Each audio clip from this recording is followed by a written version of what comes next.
అనారోగ్యం, ఉద్యోగం, వ్యాపారం అప్పులతో బాధపడుతున్నారా? వెంటనే జేకేఆర్ గురువు గారికి కాల్ చేసి అపాయింట్మెంట్ తీసుకోండి. నమస్తే రమగారు. నమస్తే జయ. రమగారు, శుక్రవారం అండ్ మంగళవారం ఈ 2 రోజులు కూడా కొన్ని పనులు చెయ్యకూడదు అని చెప్తూ ఉంటారు. సహజంగా ఇంట్లో పెద్దవాళ్ళు ఎవరున్నా కూడా చేయకూడని పనులు చేస్తుంటే ఈ రోజు ఎందుకు చేస్తున్నావు అంటారు. అసలు చేయకూడని పనులేంటి, దాని వెనుకాల ఉన్న అంతరార్థాలు అవి ఖచ్చితంగా మనకు తెలియదు జయ. ఇవేంటంటే ప్రాంతాల వారీగా ఇలా చెప్పుకుంటూ ఉంటాం. కొన్ని చోట్ల మంగళవారాలు ఏ పని మొదలు పెట్టకూడదు అంటారు. మంగళవారం భౌమవారం అని, ఆయన ఏదో కోపిష్టివాడని అవళ మొదలెడితే పనులు ఏదో చెప్తారు. మంగళవారాన్ని జయవారం అనే లెక్క కూడా ఉంటుంది. మేము మంగళవారం జయవారం అనుకుంటాం. నాకు అసలు మంగళవారం సెంటిమెంట్ ఏం ఉండదు. మంగళవారం పనులు మొదలు పెట్టుకుంటాను. మా నాయన మనేవారు మంగళవారం అంటే జయవారం పనికి వస్తుందని. కొందరికి సిద్ధాంతం ఉండదు, కొందరికి సిద్ధాంతం ఉంటుంది. కొన్ని ఊళ్ళలో గురువారం కూడా చెయ్యరు. సాధారణంగా ప్రజలు చెయ్యకూడదు అనుకునే పనులు చెప్తాం. శుక్రవారం పెట్టుకుందాం. మొదట శుక్రవారం నాడు బూజులు దులుపకూడదు. పూజా మందిరాలు అవి శుభ్రం చేసి మన ఇంట్లో ఉన్న చెత్తని దాన్ని దీన్ని బయట పంపించేసేయకూడదు. పాత సామాన్లు పాత బట్టలు ఎవరికి ఇవ్వకూడదు. తర్వాత చేతికి గాజులు అవి ఉంటే తీయకూడదు. శుక్రవారం నాడు పసుపు కుంకుమ డబ్బాలు ఖాళీ చేయటం కానీ కింద పడిపోవటం కానీ అవ్వకూడదు. తర్వాత పువ్వులు అవి కూడా పారేయకూడదు. ఇప్పుడు మన గుమ్మాలకి పువ్వులు కట్టాం, గురువారం ఏదో పండగ, శుక్రవారం నాడు తీయకూడదు. అమ్మవారిని ఏదైనా బుధ గురువారాల్లో వినాయకుడిని కానీ అమ్మవారిని కానీ ఏదైనా పూజ చేసుకున్నాము, శుక్రవారం నాడు ఆ పీఠాన్ని కదపకూడదు. తర్వాత ఏమో ఆడపిల్లలు మన ఇంట్లో ఉన్న పిల్లల్ని పుట్టింటి నుంచి అత్తారింటికి పంపకూడదు. శుక్రవారం నాడు పంపకూడదు. ఇది సాధారణంగా చెప్పే విషయం ఏంటంటే లక్ష్మీదేవి శుక్రవారాన్ని ఆశ్రయించుకుని ఉంటుంది. శుక్రవారం లక్ష్మీప్రదమైన రోజు, అందుకని ఆ రోజు తలంటి కూడా పోసుకోకూడదు అంటారు. శుక్రవారం తలస్నానం చేయరు చాలామంది. మనకు మామూలుగా తలస్నానం అంటే బుధ శనివారాలే నియమం. శుక్రవారం నాడు పొద్దున్నే నెత్తికి నూనె రాసుకుని ఆ నూనె వదిలించుకోవటము చేస్తే లక్ష్మీదేవి వదిలి వెళ్ళిపోతుందని భావిస్తారు. లక్ష్మీదేవికి శిరోభారం వస్తుందట. మొన్న ఎవరో చెప్పారు గురువారం నాడు కూడా వాళ్ళ ప్రాంతంలో గురువారం తలస్నానం చేస్తే లక్ష్మీదేవికి తలనొప్పి వస్తుంది. ఇప్పుడు లక్ష్మి అంటే ఒక మాతృస్వరూపం, ఒక అమ్మవారు, ఒక దైవ స్వరూపం. ఆమెకు తలనొప్పి ఎందుకు వస్తుంది నేను తలంటి పోసుకుంటే అని అనిపిస్తుంటుంది కదా. ఈ లక్ష్మి అంటే అమ్మవారు స్వరూపంగా భావించకూడదు. లక్ష్మి అంటే అభివృద్ధి, వృద్ధి. దీన్ని పెంచాలే కానీ కడిగేసి తుడిచేసి దులిపేసి చేయకూడదు. బియ్యపు సంచులు ఖాళీ చేసేయటము లాంటివి ఈ సమయంలో ఈ రోజున చేయకూడదు. ఇవాళ చేస్తే ఈ సమస్య వస్తుంది అని.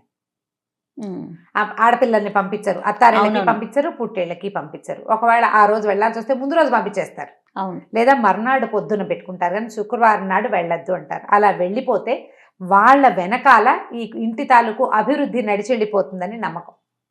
ఇది ఇవాళది నిన్నటిది కాదు, కొన్ని వందల సంవత్సరాలుగా మన ప్రాంతాల్లో నమ్ముతున్నవి.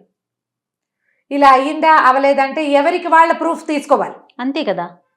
ఇప్పుడు పోరి మనమే నేనే నమ్మను, నేనేదో బూజులు దులిపాను శుక్రవారం నాడు, మా ఇంట్లో అందరు అన్నారు, ఎవరో ఒకళ్ళిద్దరు అన్నారు, ఆ గడిది గుడ్డు నేనే నమ్మనని చెప్పాను. ఆ సాయంకాలం ఏ చెవి దుద్దో ఎక్కడో పడిపోయింది.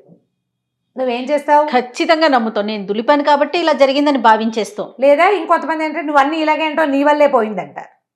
నా వల్ల పోలా, నువ్వు చేయటం వల్ల పోయిందంటాం. మళ్ళీ చేసేటప్పుడు ఆ కించగా ఉంటుంది లోపల మనకి. అమ్మో 2 నెలల క్రితం శుక్రవారం నాడు ఇల్లు దులిపితే చెవికమ్మ పోయింది, ఎంత కాదన్నా ఈ రోజుల్లో 10,000 రూపాయల వస్తువు, అంతేగా 10,000 ఏందే వస్తుందా చెవికమ్మ? రాదు. డబ్బు నష్టం కదా. దాన్ని మనం పూడ్చుకోవడానికి ఏం చేస్తాం, జాగ్రత్త, నెక్స్ట్ టైం చేయకుండా ఉంటాం, అంతే. అది మనకి అలవాటుగాను కొంతకాలానికి ఆచారంగాను పరిణమించేస్తుంది, అంతే కదా. ఇదే రకంగా మన ముందు కాలాల్లో జరిగి ఉండవచ్చు.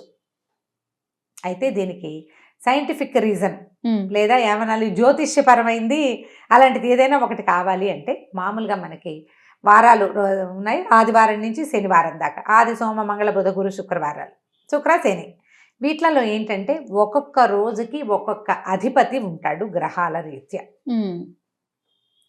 ఈ శుక్రవారము శుక్రుడు, దీనికి ఈ శుక్రగ్రహానికి మనం ఏం చేయాలి, ఏదైనా పూజించాలి.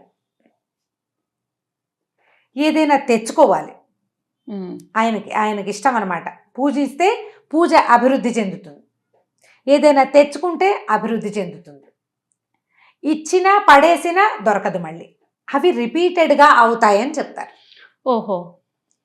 ఆ గ్రహం తాలూకు ఇది ఉన్నప్పుడు ఆయన ప్రభావంలో మనం చేసిన పని ఏదైనా ఇబ్బడి ముబ్బడిగా అవుతుంది. ఇల్లంతా దులిపేసి చెత్త అంతా బయట పారేసావు, ఎప్పుడు నీ ఇంట్లో నుంచి బయటికే పోతూ ఉంటుంది. అలా కాకుండా నువ్వు ఏదైనా ఒక మంచిది తెచ్చుకున్నావు, ఎప్పుడు వస్తూనే వస్తూనే ఉంటుంది. ఇదే పాయింట్. ఓకే. గ్రహాలను అనుసరించి ఈ విధానాన్ని అవలంబించేవాడు. మరి మంగళవారం ఏంటి రమ్మగారు? మంగళవారం కూడా ఇంచుమించుగా ఇలాంటిదే. మంగళవారము కుజుడు భూ సంబంధం, ఆయన భూమి పుత్రుడు. అవును. ఆయన కూడా ఏంటంటే ఆయన కొంచెం కోపిష్టివాడు, ఆహా. ఎర్రటివాడు, ఎర్రగా ఉంటాడు.